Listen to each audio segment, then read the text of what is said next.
When can you quit? Can you quit in a month, in 5 years, in 10 years of time? Nobody really wants to retire. What we really want is the freedom to do whatever we want, whenever you want, and sometimes, most importantly, with whomever we want, without needing to work for money. So in today's video, I'm going to show you how you too can find out when can you quit or when can you retire.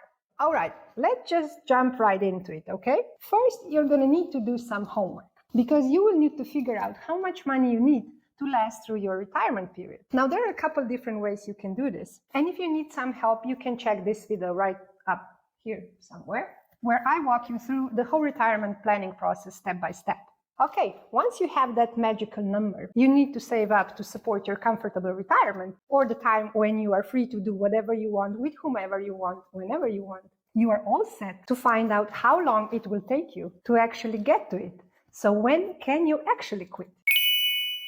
Of course, you can do all the math by yourself, but I'm here to show you a much easier way. Stick with me for more. Luckily, some very smart and very kind people did all the work for us, and there are free online tools that you can use to do all the work for you. So let's jump right in. Once you have your magical number set up, just go to Financial Mentor's website and see how far away you are from your first retirement day. Let me show you. You only need 4 inputs. First, input your current savings. I'm going to assume here I have saved the median the American households hold on their retirement accounts. So $43,100. Then enter the amount you want to accumulate, so your magical number for retirement. Here, I will assume that $2 million will be enough, so I'll put here $2 million. After that, put in your monthly additions, so how much money you will be able to set aside each month to save for your retirement. Here, I will put $500. Finally, insert the return you expect on your savings. Here, I'm going to put in 10%. So the average long-term yield of the S&P 500 stock market index. Click calculate and see the results. All right, this is not very encouraging. Under the assumptions I put in, I will only be able to retire 30 years from now. That's quite a long time, and I don't want to wait that long. Now, unless you are in your 20s or 30s, this is probably not the number of years you would like to see. So let's talk about the options you have to retire earlier than that.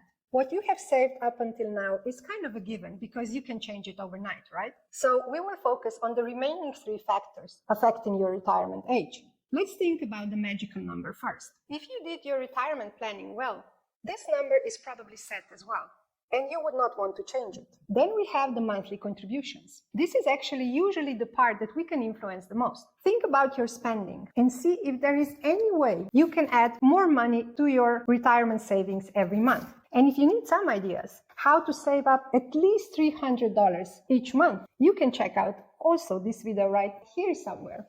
Increasing your monthly contributions will decrease the number of years you need to save so you can retire earlier. For instance, if I were able to save and invest $1,000 each month, I could retire almost 5 years earlier. Then we have the 4th factor, the expected return on your investment. The higher the expected return, the less time you will need to accumulate enough wealth. But while it might seem tempting to just increase the expected return, you should keep in mind 2 things. First, higher returns are inevitably linked to higher risk, which actually means that the probability of you actually reaching this return in real life is smaller. Plus, keep in mind that you are thinking about the next 10, 20, 30 years. Even if you start off with riskier investments with higher expected returns, over this long period of time, you will most probably want to rebalance your portfolio to a more conservative structure as you approach your final retirement age. My point here is that from my experience, the least risky thing to do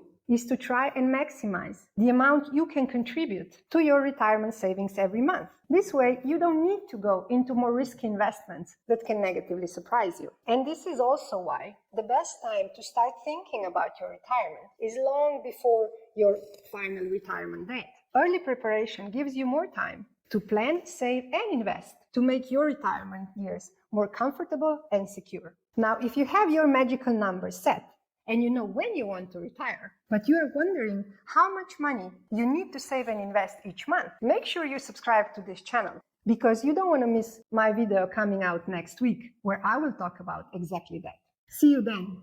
I'm cheering for you. Bye-bye.